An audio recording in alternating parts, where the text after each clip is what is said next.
Bulletin میں سب سے پہلے بات کریں گے army chief general Qamar Javed Bajwa کا کہنا ہے کہ مسئلہ کشمیر حل کیے بغیر جنوبی ایشیا میں امن نہیں آ سکتا۔ وقت آ گیا ہے کہ ماضی کو دفن کر کے مستقبل کی جانب بڑھیں۔ ہمارے ہمسائے کو مسئلہ کشمیر حل کرنا ہوگا، مقبوضہ کشمیر میں ماحول سازگار بنانا ہوگا۔ اسلام آباد میں سیکیورٹی ڈائیلاگ کی تقریب سے خطاب میں آرمی چیف نے کہا کہ جارح پڑوسی کے باوجود پاکستان خطے میں ہتھیاروں کی دوڑ میں شامل نہیں۔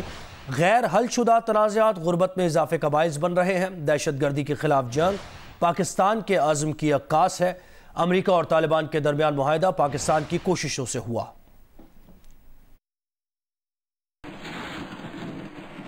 Stable Indo-Pakistan relation is a key to unlock the untapped potential of South and Central Asia by ensuring connectivity between East and West Asia. The potential, however, has forever remained hostage to the disputes and issues between two nuclear neighbors. Kashmir dispute is obviously at the heart of this problem.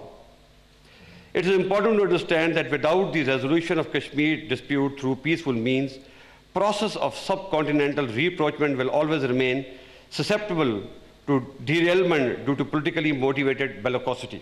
However, we feel it is time to bury the past and move forward. But for resumption of peaceful process or meaningful dialogue, our neighbor will have to create conducive environment, particularly in Indian occupied Kashmir.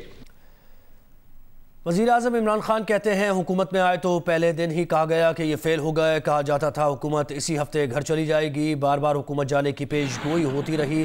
عوام نے 5 سال کے لیے mandate دیا ہے، 5 سال بعد احتساب ہونا چاہیے۔ ہم نے ملک اور عوام کے لیے کیا کیا؟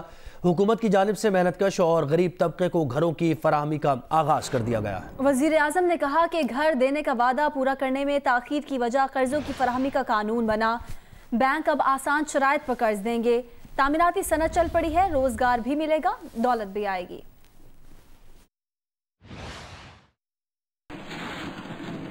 ہماری تو حکومت آئی تو ابھی پہلے ہفتے انہوں نے کہا فیل ہو گئی ہے، پر پہلے دوسرے ہفتے میں کہا فیل ہو گئی ہے۔ یعنی انہوں نے پہلے سے پلان کیا ہوا تھا کہ فیل ہو، کیونکہ آپ کو پتہ ہے ان کا ایجنڈا تو کچھ اور ہے۔ لیکن جو بھی حکومت ہوتی ہے جب وہ 5 سال کا مینڈیٹ لے کے آتی ہے تو اس کو جج کیا جاتا ہے 5 سال کے بعد۔ انشاءاللہ یہ جب ہماری آدھا ٹائم گزر گیا ہے، اب آپ دیکھیں گے کہ ساری چیزیں جو اب آپ کے سامنے آنی شروع ہوں گی، جو ہماری ہاؤسنگ ہے وہ آپ کے سامنے آنی شروع ہو جائے گی، یہ جو ہمارے 2 نئے شہر ہیں یہ آپ کے سامنے آنے شروع ہو جائیں گے، اور یہ جو کنسٹرکشن کے اندر اس وقت ہم نے جو انسینٹیوز دیے ہیں اس کا جو امپیکٹ ہے وہ اسی سال آپ کو سب کو نظر آ جائے گا۔ پاکستان میں اب اکنامک ایکٹیویٹی جنریٹ ہوگی، روزگار لوگوں کو ملے گا، ویلتھ کریشن ہوگی۔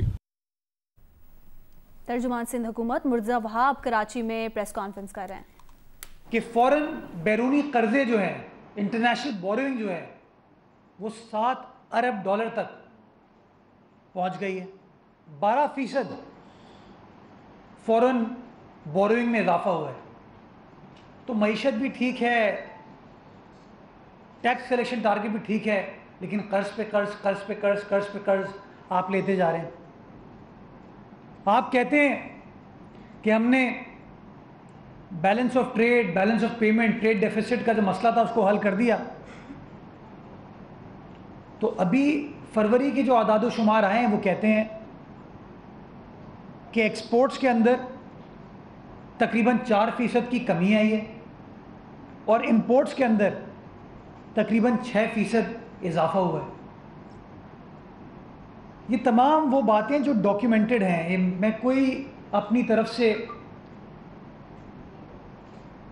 بات نہیں کر رہا، یہ تمام کی تمام چیزیں ڈاکیومنٹڈ ہیں کہ ایکسپورٹس فروری کے مہینے میں کم ہوئی ہیں، کمی آئی ہے، امپورٹس میں اضافہ ہو گیا، لیکن میرا کپتان کہتا ہے کہ نہیں،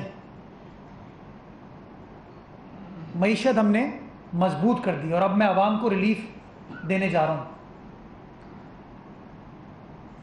امپورٹس کیوں بڑھ رہی ہیں یہ بھی سمجھنے کی ضرورت ہے۔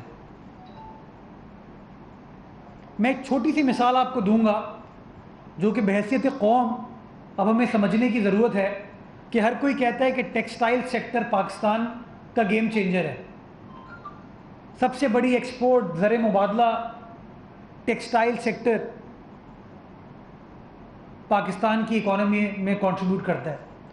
اس ٹیکسٹائل کا را مٹیریل جہاں بجلی گیس کے ایشوز ہیں وہ تو یہ لوگ حل نہیں کر پا رہے،